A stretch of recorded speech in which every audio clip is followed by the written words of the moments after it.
Welcome to the Shine Speakeasy, the quiet corner of the dance mom world where we trade perfection for presence. This is where we exhale, reflect, and remember that showing up just as we are is more than enough. I've been a comp mom for a few years now, and if there's one thing I've learned is that we need a room like this. Today we're talking about that moment when the excitement of a new season wears off and the exhaustion starts creeping in. You know, week 3, when practices feel longer, the calendar feels heavier, and September is already starting to blur together. If you're tired, snappy, or wondering how you're supposed to keep this pace until May, you're not failing. You're just in what I call the blur.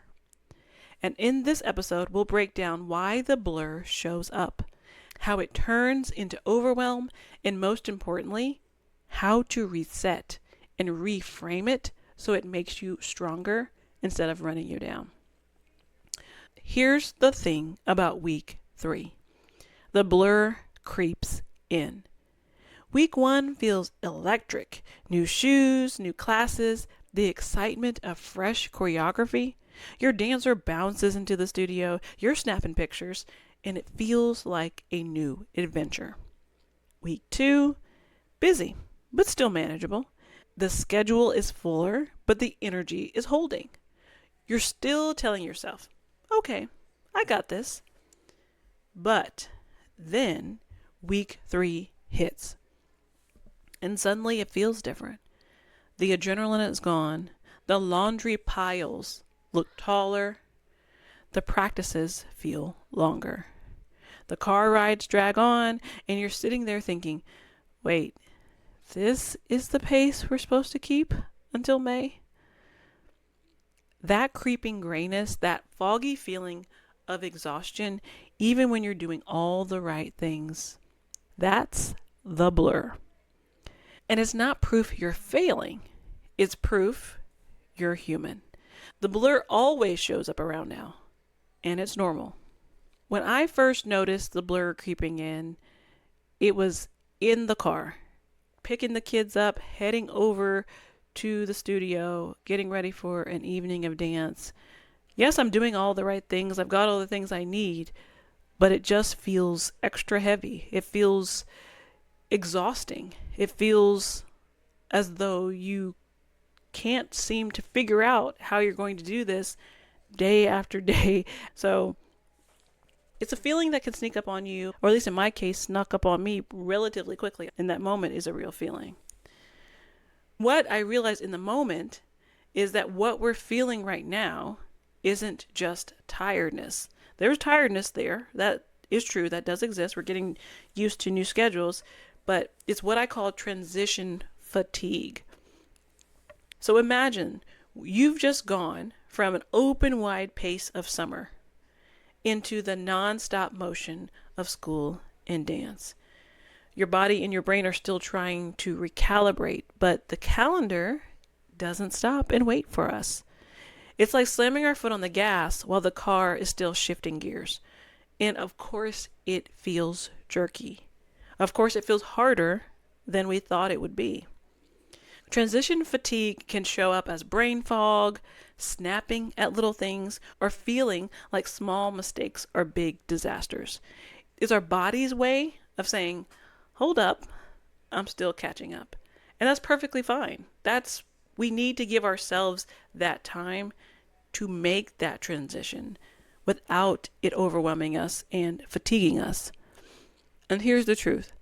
Most moms, me included, don't even acknowledge that this shift of gears is a thing. We keep pushing through. We don't pause to say, of course, I feel messy right now.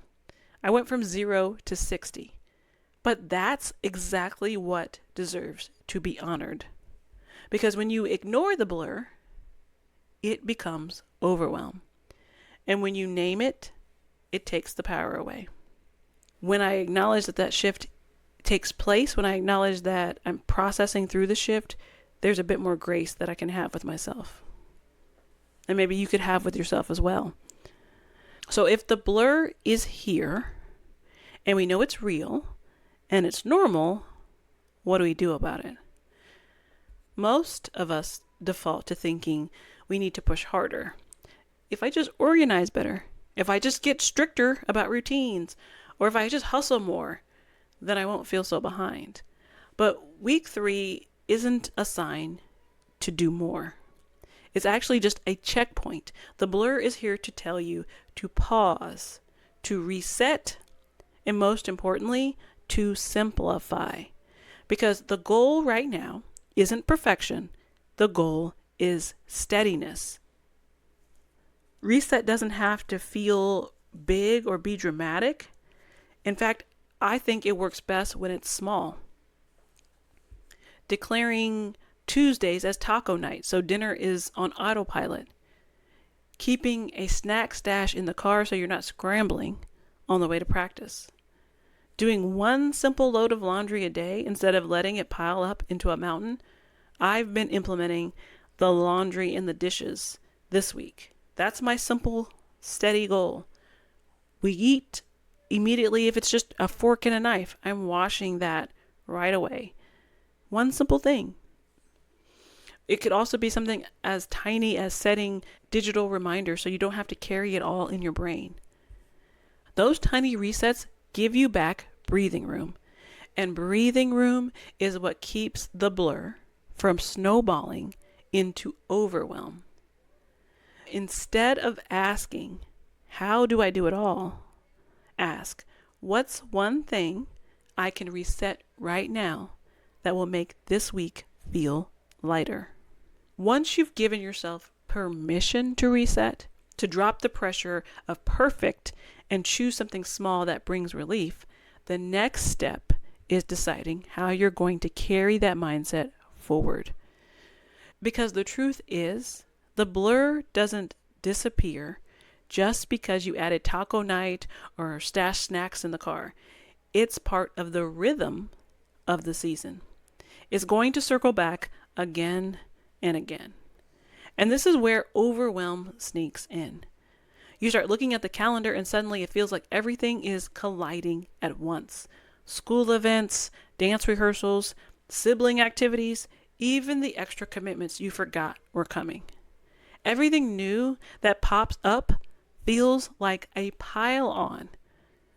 But overwhelm doesn't just make us snap in the moment. Sometimes it makes us shut down completely. We see opportunities for our dancer, for ourselves, or even for our community, and we automatically say no.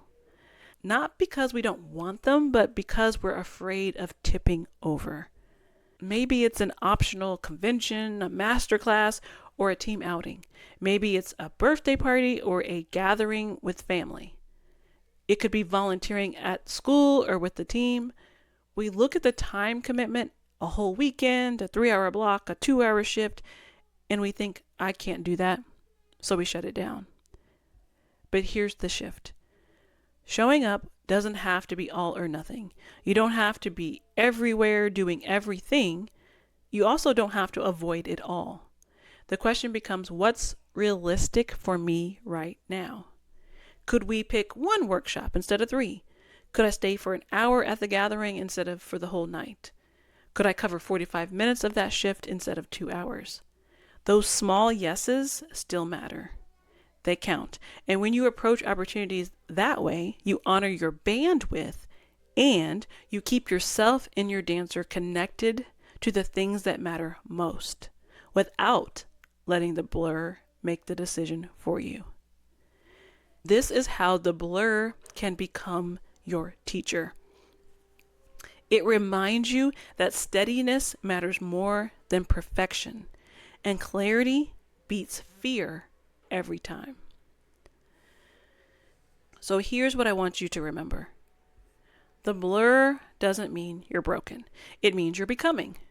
It's the checkpoint in the season that reminds you to reset, to breathe, and stop carrying the all or nothing weight. Because showing up isn't about doing everything. It's about showing up in a way that you can. choosing with clarity, not fear, honoring your bandwidth and still staying connected to what matters. So the next time you feel the blur creeping in, know this: it's normal, it's temporary, and it's something you can navigate. You're steadier than you think, stronger than you feel, and your dancer will remember your presence, not your perfection. Thanks for stepping into the Speak Easy with me, and I'll see you in the next one.